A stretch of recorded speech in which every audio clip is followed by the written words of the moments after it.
Hi, my name is Tracy Stones. I'm the creator of NCMZ.live, and I am here on behalf of Guitar Resources with Hank Barbee. Hi, Hank. Hey, Tracy. How you doing? Thanks for joining us. Absolutely. Thanks for having me today. Hank has a new release out, Sun Royale. Yes. And it is available on a limited basis right now at his shows and on his website at hankbarbee.com. Yep. And he is our featured guitar player for the month of April here at Guitar. Yes. The whole month? The whole month. Yeah. Yeah. Hey. We got lots we could talk about too. So well, good. Yeah. Hank's been cranking away at this music thing for quite a while, and I think he's got a lot to share with us. So let's introduce you first. When did you get involved in music, and how long have you been playing professionally? Well, let's see. I remember loving a guitar for as long as I can remember. My dad had a lot of vinyl records, and I remember hearing Doc Watson was one of the main ones. My dad was a really big Doc Watson fan. I remember hearing those sounds coming out of the speakers, and sitting on the old shag carpet in our mobile home. It's like 70s shag carpet. I still remember what color it is. It was like that old rust and green and brown, and it was like, I just remember sitting on that and holding Dad's vinyl, the sleeve to the album, and looking at the pictures of the guitars and just hearing those sounds, and I think that was probably where it all started from. I remember Doc talking about one of the old country blues players from back then, Mississippi John Hurt. You hear me talk about him a lot at my shows because I do some of his songs, and but he used to say about Mississippi John Hurt that when he picked up a guitar that it was a happy sound that would come out, and I think maybe that was one of the first things that hooked me really. So to me, it seems like a natural evolution from where I started. You talked about playing in cover bands or garage bands, really, which is where I started. And, for me, it was sitting in my bedroom learning songs by guys I loved, which I said, started at Doc Watson, but of course, Stevie Ray Vaughan, who I know is one of your favorites. Stevie was wildly popular when I was growing up as a guitar player. He still is. And was a huge influence. Jimi Hendrix and Clapton and Zeppelin and all his old, rock influences were huge influences of mine, And so that was where it started. And, we just would go out in bands and just play and, make a few bucks and, gradually kind of learn the business and learn, about writing a song and learn about just making a living doing the thing, And that's an interesting reality when you actually step into it to say, this is how I'm going to make my living. How old were you when you decided, no, this is my job? Well, not long after I graduated high school, I had the opportunity to move away with a friend of mine, and we moved down to Florida and gigged on the beach all summer, and his parents lived down there, and then we wound up moving to Atlanta, and the rest was history. It was like I got to Atlanta, and there was a lot of players in that town, and I just had abundant opportunities to play with people who were. They always tell you the way to get good is to play with people better than you, And, That's true. And it's easy when you're young and you're from rich lands. Everybody's better than you. So it was easy. It was like, all right, well, great. I'm the worst one here, but if they'll give me some work, I can work on it. So that's kind of where it started, And then we just would. I guess I just worked a lot over the years and just kind of worked my way up the food chain, really, I did become sort of a band leader for some other bands. I never had any very much formal music training, but I always had a lot of music books and I always had a thirst for knowledge. I taught myself quite a bit about theory and learning that with some other guys I played with who were really school musicians helped me out with that. And, How did that help you as a performer? Learning that as a performer, I guess it's just a confidence thing, maybe, of sort of knowing that you know, I mean, yeah, you need to practice, but and get good at your craft, but you also need to be able to you also need to have a working knowledge of what music is and be able to step in at the drop of a hat in any situation and to hopefully be able to excel, you know. And so for me, it came to a place of not. I think I spent more time trying to be a well-rounded musician than I did trying to be a flashy guitar player. And honestly, I probably got more work because of that. It was I could be an asset in a band situation, and I could handle a lot of things thrown at me, you know. Whereas, you know, maybe if I'd have gone the other direction, I would have been that sort of one-trick pony type of thing. Where Yep. you know, but that all depends on what you want to do. You know, I really enjoy versatility. I like a lot of different kinds of music, so that worked out good for me. What's know? your favorite style? I don't know. I've really been hot on like a lot of surf guitar stuff lately, but I've really been even beyond the new record, which New record. some of it alludes to this, and especially this beautiful Son Royale painting by our friend Laura Gammons over at Laura Gammons Studios there in New Bern, North Carolina. LauraGammons.com. There you go.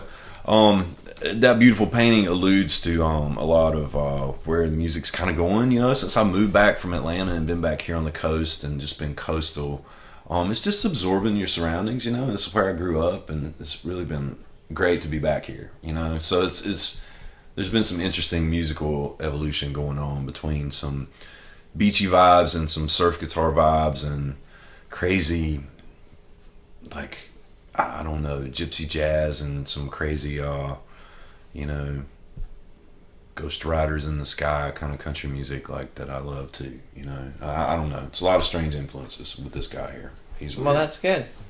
I like strange influences, though. It keeps it original.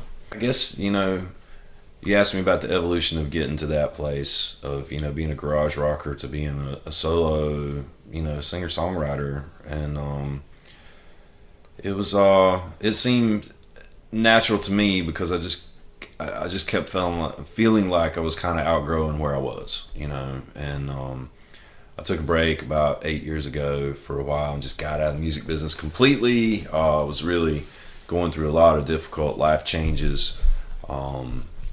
And I just needed a break, you know, and I was tired of the music business, and I just wasn't in a really good place. I don't know, do you ever outgrow the work that you've done before? Like, how long after it's out?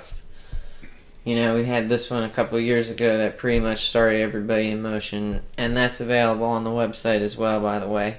And now we have this one 2 years later.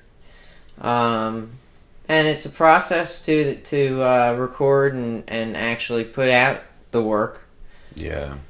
By the time it's marketable and saleable, it's obsolete. For you, it's obsolete. It it's is. like in it the is. trunk already. Yeah, it when really. it's brand new to everybody out here. It really is. But that's in terms of you know, for me looking at it from an artistic standpoint of like cutting edge of like what am I interested in, what am I passionate about this week, you know, like what styles do I love this week and where's my writing at this week. You know, it's outgrown that, but that doesn't mean that the stuff that I've done still goes with isn't. Yeah, that stuff is great. The reason I put it on CD is because those were the absolute best songs I had at the time we went in to record that, you know, and I had a team of guys around me helping me decide, well, these are the best songs we have, let's do these, you know. So I'm really proud of that, you know. I'm really proud of everything I've done. What's the biggest surprise about the music business? There's so many, I don't know, there's so many different angles of this business. It seems we could go on and talk about all the different aspects of it. But I mean, you've pretty much done everything from recording to festivals to concerts to radio to TV. What's been the biggest surprise?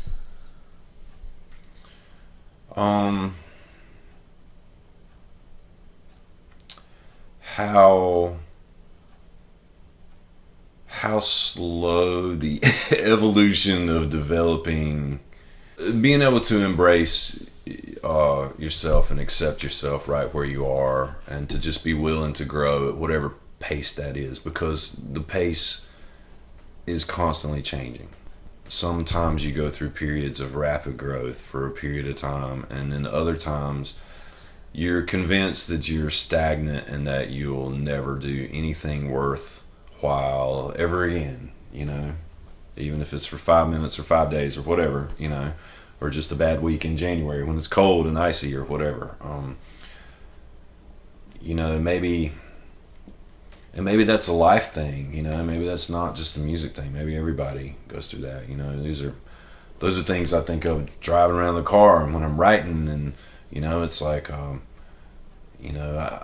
can't really say that I write for other people. I'm really selfish when it comes to writing. I write what I want to write, what I feel like just comes out of me.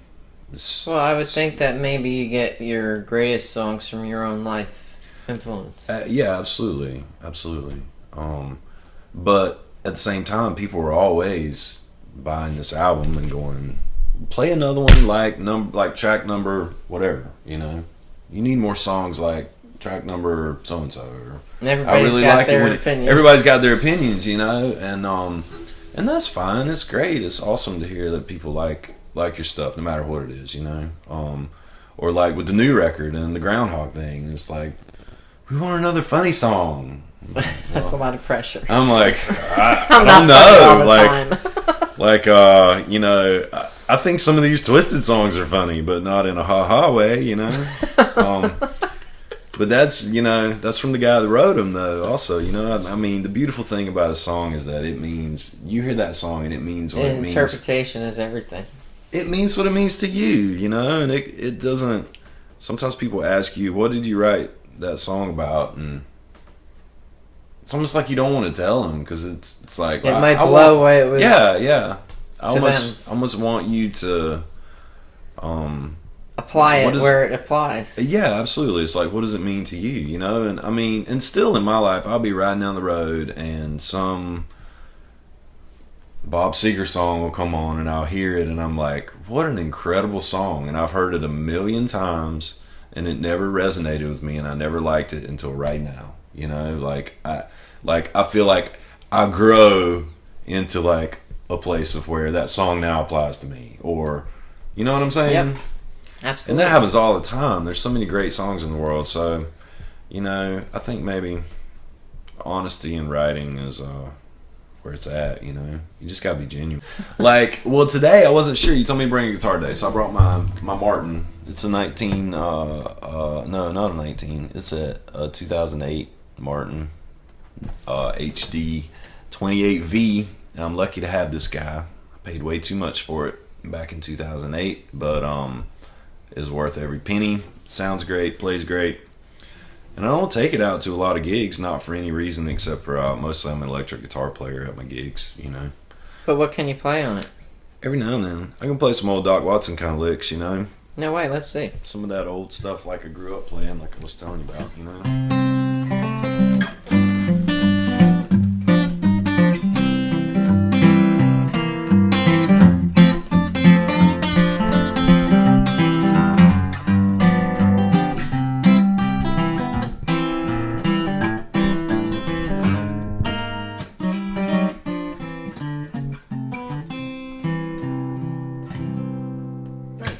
Some old stuff like that,